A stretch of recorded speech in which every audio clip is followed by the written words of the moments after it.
What's going on, everybody? Appreciate y'all tuning in the channel today here at 323 Fabrication. Back out here on this crusty old 55 Buick Roadmaster 4-door sedan. Big old solid car, but making a little more progress. Got some more parts in from Rock Auto, and so we're gonna get some more done on this thing. Hopefully for too long we'll be able to cruise it around. Obviously the front seat, if y'all are following the series, is trashed, so that's going to be kind of a big one. And we did pull the fuel tank yesterday, and it is garbage. So it might get a boat tank in the trunk for now. I don't know. The Buick tanks are kind of expensive. I'm wondering if a 55 Chevy is going to be similar enough to use, but who knows? Got to do some more Googling on that. But today, got our other battery cable in to run from this little relay block deal here down to the starter, so I'm going to replace that. Got a new petcock in for the radiator, so I'm going to replace that. But let's get started. Negative cable here, rockauto.com. Same thing with this positive. Now the second positive hasn't come in, but this one just runs to here. So this is just finger tight for now. And then I'll replace this one to the starter. But got those two, and then I took the two hoses that fed the transmission cooler under the car loose, cut a good section out of them with enough slack that it would make a loop without kinking, and just, you know, deleted that, so it's just going to be a bypass on the water pump. And then we're going to use that draw tight trans cooler that Dad had and run some rubber lines and mount it. Just tie it into the hard lines on the trans will be the easiest way to do it. But got those two in. This will be part of our ground. I gotta hook it to the brake or the negative cable where that nut is. We're gonna get this fluid where I filled the pump up, because it's just steady dripping. I'm gonna get it emptied out, pull the reservoir off and see, because I think it's dry here and it's wet all down there. I think it's literally just leaking from the bottom of the reservoir, probably from a gasket being dry for too long. We've got two generators, so I'm gonna grab the best looking one of those that squeaks the least, see if we can mount it up and find a belt for it. Go ahead and finish getting the tank out from under the car so we can see how nasty it is, if we can use the factory fuel tank. But just making a little progress. I do have the wheels on the back of the truck. I went and had the tires taken off at Road Mart, our local Road Mart, awesome folks. I use them for all of my tire needs, but I'm gonna wire wheel those up so we can get them cleaned and painted. Just, you know, generic stuff, waiting on wheel cylinders and whatnot, and a few more things, and we'll be able to hopefully drive this thing around for too much longer. I meant to tell y'all, so ground was like exactly the same length. The positive was really close, and if y'all want those part numbers, this was the ground. It's 04216, and then I just pulled the clamps off, saved them for something. And then this was the positive. You can see that old cloth braided shielding over the rubber. It's just deteriorated, but it's a 04143 for the positive. And then when the other positive shows up, I'll give you that part number too. That's how the fuel tank came out. Little 3/8 here was your sending unit wire, and then this is a 9/16 wrench, and then it had a 1/2 inch fitting threaded into it. Bent it a little bit, but it ain't hurt. Unfortunately, this is probably going to be a no-go there. Y'all can see how nasty that is. Corroded. Yeah. Fuel tank looks like rusty mud. So, might get a boat gas tank in the trunk for a little while, just because these aren't cheap. They might be cheaper if a 55 Chevy tank will work, but a Buick specific tank is kind of expensive. So do a little digging on this on the internets, see what we got. I'd imagine the fuel line on the car that runs from this to the front probably ain't no good either. That's rust. Rust. Well, there you go. Yeah, that's rust. Alright, as we suspected, it was leaking around these old hard dry paper gaskets under here, but they look like small block Chevrolet water pump gaskets to me, near about. But either way, they're just flat paper gaskets, so if I can't get any, we'll make some. And I'm gonna clean all this up before we reassemble it. But all it was, you've got a bolt through the lid over there, that ties down in the middle to pull the cap down on it, and then these 4 bolts with this hole facing forward set down in the reservoir. But I'm gonna clean up the outside of this. I'll probably shoot some paint on this before we reassemble it. It says oil level right there, but nothing too complicated at all. The let's see, yeah, oil level faces the side so you can see it when you're working on the car. But there you go. We just got to get some gaskets for that now, and that leak will go away.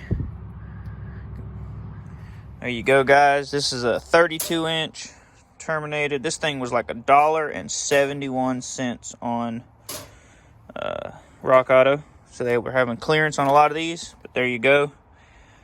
Should be just fine. Get that thrown in, and then here's our Dorman part number for our new petcock to replace the old one, because this one's crusty and wouldn't close up, and it just, for $1.50, why not replace it?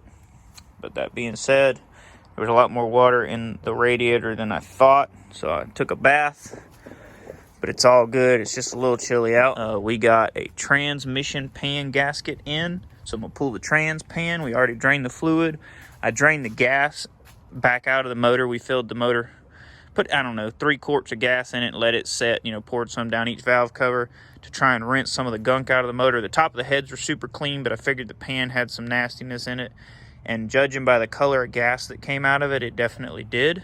So instead of clean gas, it was like burnt, nasty looking, dark. So I think that did a little bit of good. But we'll get the oil changed today, drop the trans pan, get that mess cleaned up, clean the screen. Just try to make some more progress. I am looking forward to tooling this old car around. What do y'all think of that?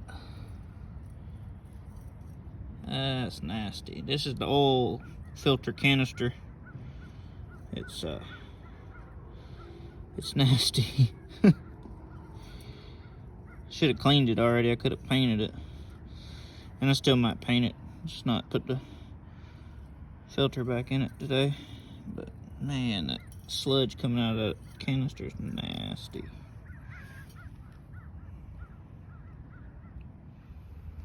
I don't know if y'all can tell how metallic-y looking that is. This is out of the very bottom of the canister. I done been through 3 other rags. It's nasty. Check this out. So clean this thing up, was gonna spray paint it, and I went and got some Ford blue. And then when I got done cleaning it, I realized it says AC oil filter, blah, blah, blah, replace every 5,000 miles with type PF 120, I think is what it says. I don't know if y'all can really see it, but I thought it was cool. So I'm just gonna clear coat it. You know, it's not easy to read, but it's neat. Instead of spraying it Ford blue, because that's the only blue I got, I'm just clear coat it.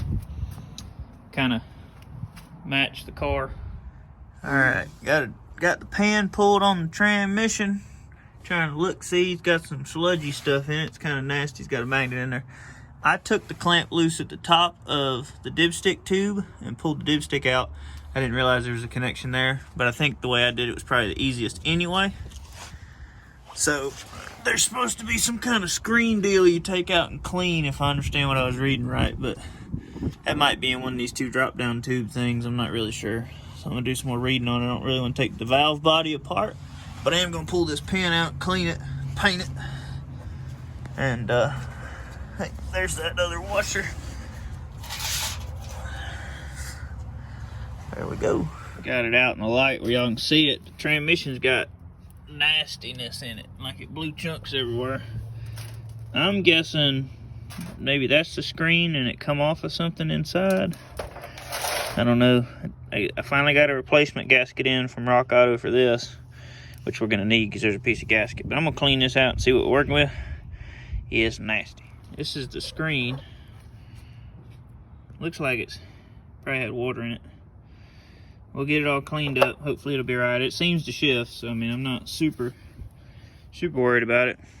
This makes me think I probably should go ahead and drain the torque converter though. Who knows? Wouldn't be a bad idea. Either that or put all this together and then run it for a couple of days and then drain the oil out the pan again, but get it cleaned up. All right, that piece that was in the pan was the screen, so it's soaking in some gas to try to clean it the rest of the way up. These are our transmission pan bolts, nuts, and washers. And then showed y'all that been clear coated. That's Ford blue. I know it's a Buick. It'll be okay. That has been completely restored back to new, sort of. And that's gonna be it for today. It's getting cold and I gotta go to work. But hopefully tomorrow, motor, transmission all back together, get a trans cooler on the car, and we'll be able to fire it back up, start working on the brakes. Dad just painted the Reservoir gloss black, and I'm gonna polish this up with just a brush on an air tool, because if you use one on a grinder, it'll dig into it too much. And I found this little crack, I welded it up before we put it back together, but thought it'd add a little pizzazz under the hood. There it is, all polished up. It's not perfect, but it's definitely a whole lot cooler. That's that little crack there. I think it's gonna be all right. We're gonna go ahead and clear coat it so it'll keep its shininess a little longer. There's the Reservoir. Probably take a brush and some white paint and fill that in where you can read it. Little details. Would you just look at it? Basically rebuilt the power steering pump. It's brand new. The belt was actually too short. You can tell it's kind of leaning that way. Well, y'all might not be able to tell, but you can't. But it is. And there was no adjustment in it. They basically stretched the belt onto it, and we had to take the belt off because we're going to put a generator back on it and hook it up and see if it works. But I think here, see if we find a longer belt. That way we can turn this thing back up right like it's supposed to be. I don't know who painted this. Wouldn't have been me. I got a little too much paint. Although that can of Rust-Oleum I'm using is junk. Sprays all kinds of funky. That thing right there. Woo-hoo! These are our power steering gaskets. That's the little washers that was in them where the bolts run through. This is the cork I'm going to cut new ones out of. This is what the cork came in. 4 different types of gasket material. Well, 3 different types and 2 different thicknesses of cork. This thickness of cork's a little thicker, but I'm gonna try this one first. And guys, this pack was like $11 or $12, where buying these 2 gaskets in a pack was like $26 plus shipping and tax. So that's what we're gonna do. There you go, grabbed 2 different size sockets. These were a little smaller than the centers, but I think they'll be just fine the way they are. Even though they look the same size, this was actually a bigger socket. Just punched them out with a hammer on a steel table. So there's our new gaskets. Got under the car, cleaned the old gasket off. This one's got some notches. I gotta figure out which way it goes. But pan's clean, ready to go in. There's our part number for our gasket. And these are our cleaned bolts, nuts, and washers that we marinated in our pickle gas. There you go, trans pan installed, new gasket, and the screen filter put back up where it went. A little clamp thing up there, and there's a clamp up top to hold the fill tube. But it's pretty well dark. I got to go to work now, unfortunately. But we got that done. Gotta get up from under this car. Ugh. Got a Earl filter on, canister, new gasket, old gasket off the housing on the block, and then put a gallon of 1540 Rotella in it and a bottle of this. So far, I'll check it tomorrow, but I gotta go to work. I'll start on these wheels. You can see how crusty these things are. Get them wire wheeled up and then get a coat of paint on them. You know, one more step done, but it's not raining today, so I'm out here actually able to do it. I didn't want to do this in the shop because it's gonna make such a mess. All right, got the wheels cleaned up pretty good. Not perfect, but they're gonna be good enough. So we're gonna go ahead and get the back side of them primed. all four, so they can dry, flip it over, prime the other side tomorrow. But we're not going to do the white paint until the hubcaps show up, but y'all will get to see those. I'm super excited about them. They're not the factory ugly ones. They are the same era Buick, but they represent like a poverty cap or a baby moon a little bit better. But this is what we're using. It's a brush-on primer, Rust-Oleum oil-based enamel that's for heavily rusted stuff. We use this on some chassis pieces before it gets like black paint or whatever when we build stuff, because it helps seal it really well. And we just want these things to last, because Buicks are weird. They have a big center hub bore, and then they have the little dowel pin holes to line the dowel pin up. And wheels for this car are fairly expensive, so until I can find a used set that are cool or something, I think these are going to look super cool with the being painted white with the poverty caps. And I mean, it's not a hot rod. It doesn't need a wide tire on it, so this probably be the only set of wheels it's ever going to get. All right, y'all. We haven't painted the front side yet. The back side's painted and dried. And then we did go over where the rivets are a little bit, try to make sure it seals good. But I wanted to show you all these. They came in, found them on eBay. It's like 50 bucks for the set, but they were cheaper than baby moons. And now these aren't the factory ones for this car, but these are factory Buick hubcaps. But they resemble the poverty cap, the baby moon style that I really like. So this section of the wheel will be nice and white. And now they factory came with a little metal clip that snapped in there, but you can't find them. I found one new old stock and it was like $4, but you got to have 20 of them. And then I found a guy on a Buick forum that had a bunch of them, but they were also very expensive. So I'm going to try and see if we can find maybe somebody makes an aftermarket snap-in hubcap clip that is similar, and we could just maybe bend it to make it work, or either we're going to have to make something that this will snap onto. But I thought that would make a killer look for the car. Got some new belts finally. The power steering reservoirs. Well, that's a little past level, but it's a whole lot better than it was. It's not leaning over.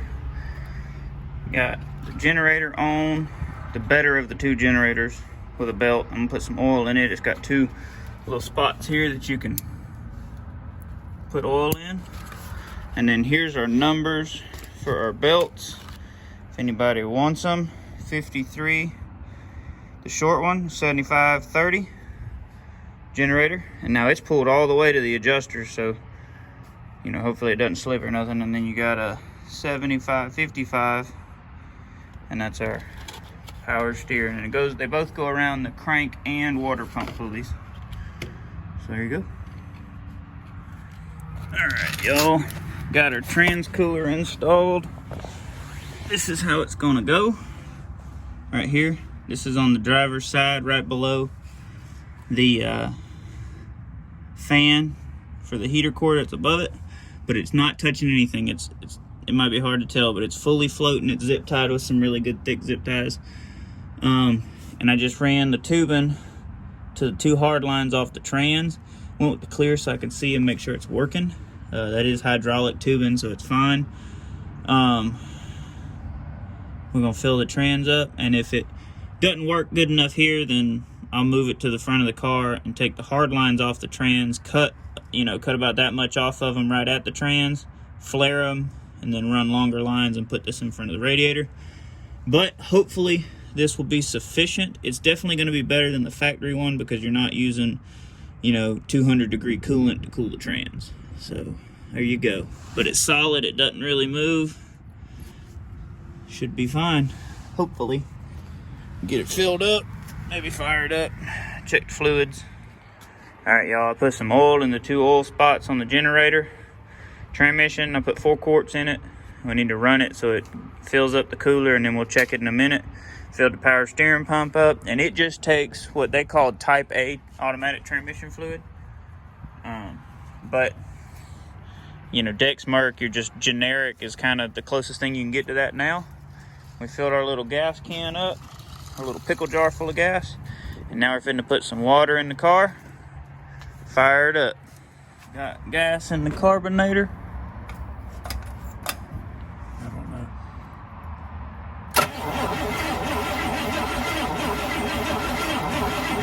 Doesn't sound like it, does it? No, it doesn't. All right, let's get some gas.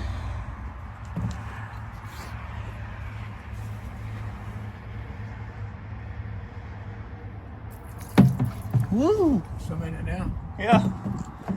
Yeah. A little extra. Ready? Yeah.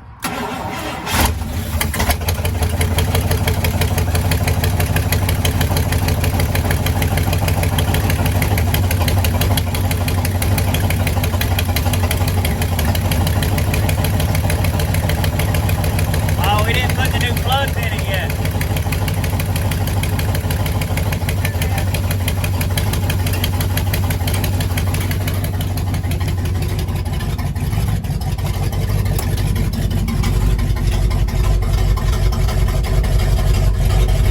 Got Earl pressure. I don't know if the amps is working.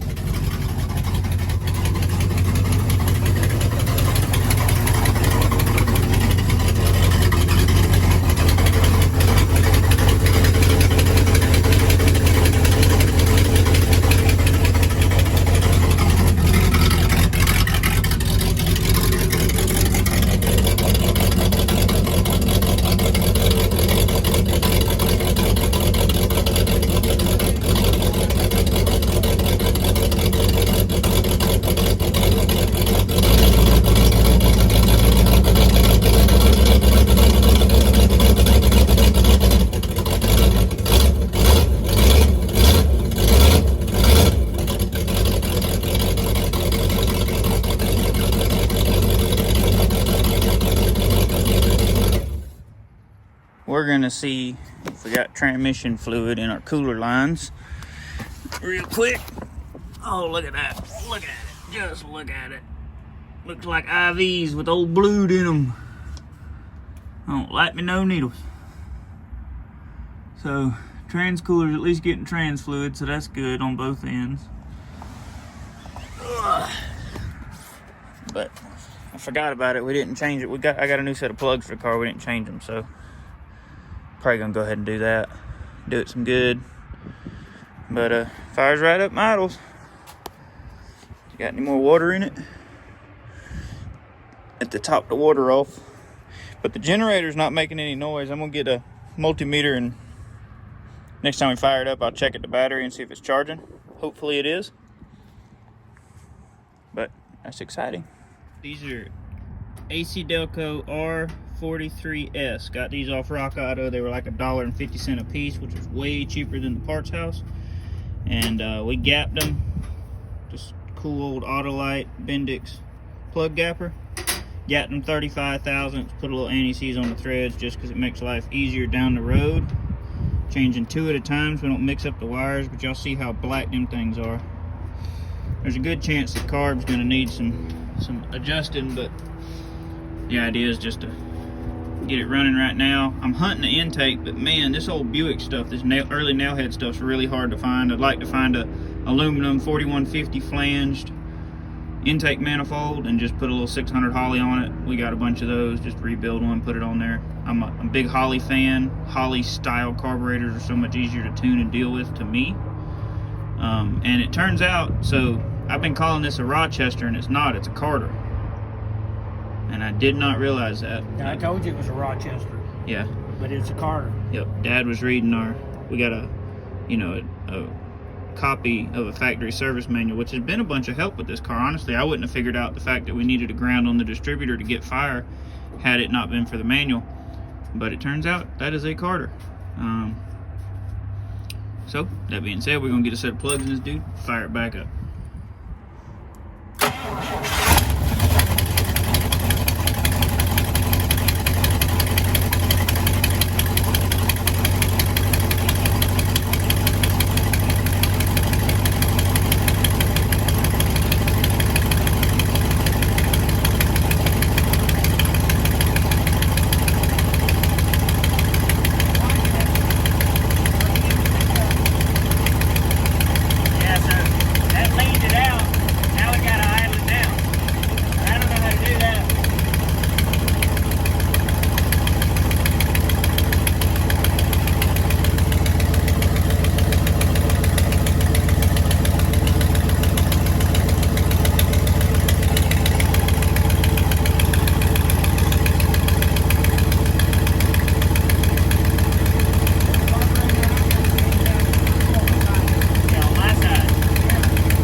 That's all I've ever seen, you know, because this is where the throttle linkage is.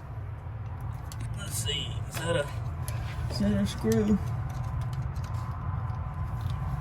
No. Oh, found it. What? The idle screw. It's this giant, long screw thing. Okay. All right, fire it back up. You need a short screwdriver? I think this one will work.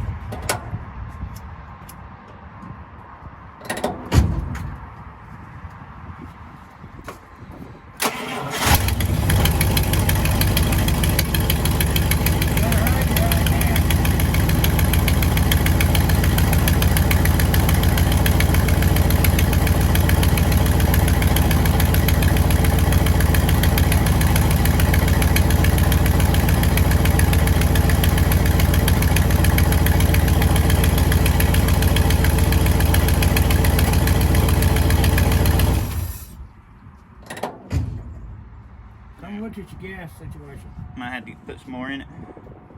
How could it use that much gas? It's fat. No longer than its run. Makes a bunch of horsepowers. It must make much as the top fuel car.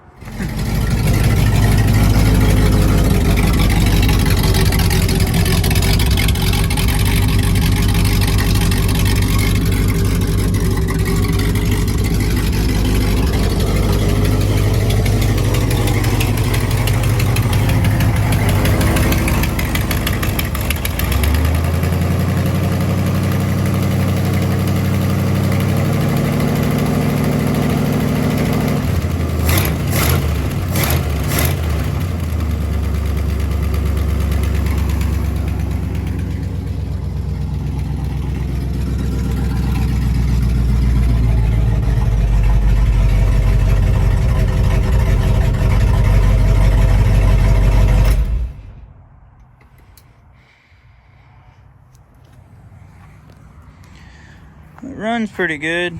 I'm ready to get rid of that exhaust leak, make sure that ain't a valve train noise. Dad has a good point.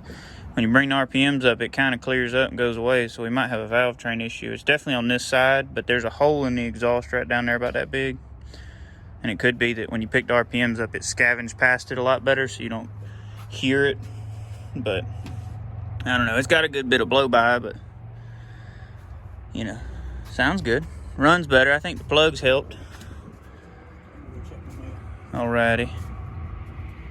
But there you go. A little more progress on the old Buick. Probably the next plan with it. Brakes, finish the wheels. Gotta have tires, but finish the wheels, figure out how to mount them really cool hubcaps. Put wheel cylinders on it, master cylinder on it. It runs again, so that's cool. What else do we need to do? Oh, I bought a seat. Let me go show you all that real quick. So, bought this seat, found it on Facebook for like $80. Definitely a little narrow, but it's sufficient. It will work in the car for the time being until we can get the other seat reupholstered. And $80 is a whole lot cheaper than it's going to cost to reupholster the other seat. But, y'all, that being said, there's our wheels drying. We got them cool hubcaps, which those are going to be off-white, y'all. They're not staying brown. That's just a rusty metal primer to try and seal them better. The wheels had some real serious pitting on them in a couple of spots, but I think we've added some years of life to them. And get this old girl back on the road. And I'm with Dad. Like if it runs and drives pretty good, I think we're gonna hit that roof with some, I don't know, start at probably 80 grit, because man, it is scaly. And then tape this dude off and spray it back like an off-white.